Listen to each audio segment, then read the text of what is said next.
2025 సంవత్సరం ఆగస్టు నెల మరి మీనరాశి. ఈ మీనరాశి ఫలితాలు ఎట్లా ఉన్నాయి చెప్పుకుందాం. ఈ ఆగస్టు నెలలో ఈ మీనరాశి ఫలితాలు ఏమిటాయంటే, ముందుగా బుధుడు ఒకడు బాగున్నాడు, శుక్రుడు బాగున్నాడు, రవికేతువులు బాగున్నారు. మిగతా గ్రహాలు ఏవి బాగాలేవు. కాబట్టి గురువు కూడా బాగాలేడు. గురువు అర్ధాష్టమంలో ఉన్నాడు, శని ఒకటింట ఉన్నాడు. వీళ్ళిద్దరు కూడా విపరీతమైన ఖర్చు పెట్టించేవాళ్ళే. తర్వాత రవి విద్యాకారకుడు, రవి బాగున్నాడు, కేతువు కూడా బాగున్నాడు, శుక్రుడు బాగున్నాడు. ఈ 3 గ్రహాలు మాత్రం పూర్తిగా బాగున్నాయి. శుక్రో వివాహం భాగ్యంచ భోగస్థానంచ వైభవం. వివాహం కావడానికి అవకాశం ఉంది, చేసే వృత్తిలో మంచి ఆదాయం రావడానికి అవకాశం ఉంది, ఇల్లు కొనుక్కుంటానికి అవకాశం ఉంది. కానీ కొనుక్కోనివ్వకుండా జన్మంలో ఉన్న శని, మరి సప్తమం ఉన్న కుజుడు, గురువు వీళ్ళంతా కూడా కొననివ్వకుండా ఆపుతారు. కాబట్టి మీ డేట్ ఆఫ్ బర్త్ ద్వారా మీ జాతకం చూపించుకోవడం చాలా అవసరం. అయినా వీళ్ళంతా కూడా ఈ శ్రావణ మాసం నెల కూడా ఈశ్వరుడు పూజ, అమ్మవారి పూజ చేసుకోవడం చాలా మంచిది. స్వస్తి. ఇప్పుడు చాలా విశేషంగా చెప్పుకోవాల్సినవి ఉన్నాయి. మా వై ఆషాఢం, కార్తీకం, మాఘం, వైశాఖం ఇవి చాలా విశేషమైన నెలలు. ఆషాఢంలో ఆషాఢ శుద్ధ ఏకాదశి, తొలి ఏకాదశి రోజున శ్రీ మహావిష్ణువు పాలసముద్రంలో యోగ నిద్రలో ఉంటాడు. కార్తీక మాసంలో కార్తీక శుద్ధ ఏకాదశి రోజున తులసి వనంలో భూలోకంలోకి వస్తాడు. కాబట్టి ఈ నెలలు చాలా విశేషమైనవి. ఏమిటా అంటే, ఆషాఢ మాసం మరి తొలి ఏకాదశి, మరి చెట్లు చిగుర్చి బాగా మొక్కలు మొలిచే టైము. తర్వాత శ్రావణ మాసం వరలక్ష్మి వ్రతం, ఈశ్వరుడు అభిషేకం చేసుకునే రోజులు. మరి భాద్రపద మాసం వచ్చేవాళ్ళకల్లా దేవతల కంటే విశేషమైన వాళ్ళు పితృదేవతలు. శ్రావణ బహుళ పాడ్యం నుంచి అమావాస్య వరకు కూడా ప్రతివాళ్ళు కూడా పితృదేవతలకి మరి వాళ్ళకి శ్రాద్ధం పెట్టాలి. కనీసం తర్పణైనా చేయాలి.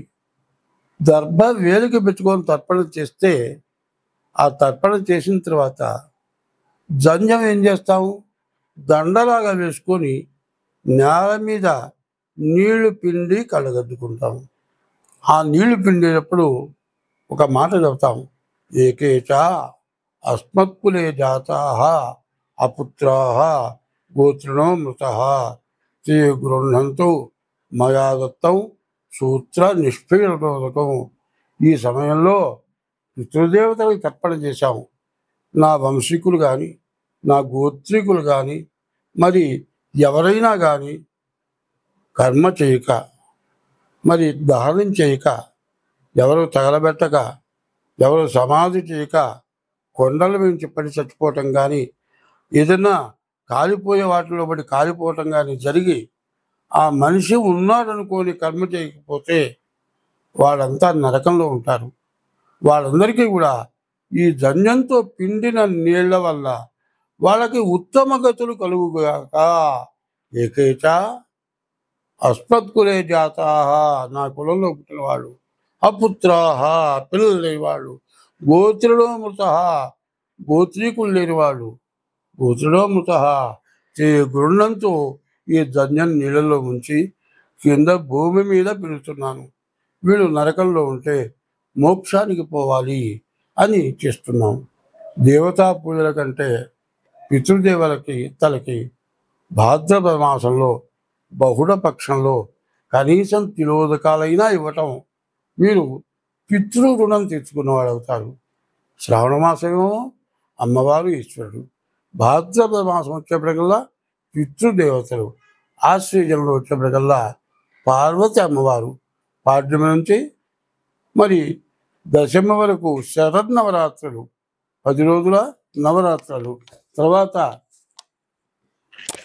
10 రోజులు నవరాత్రులు.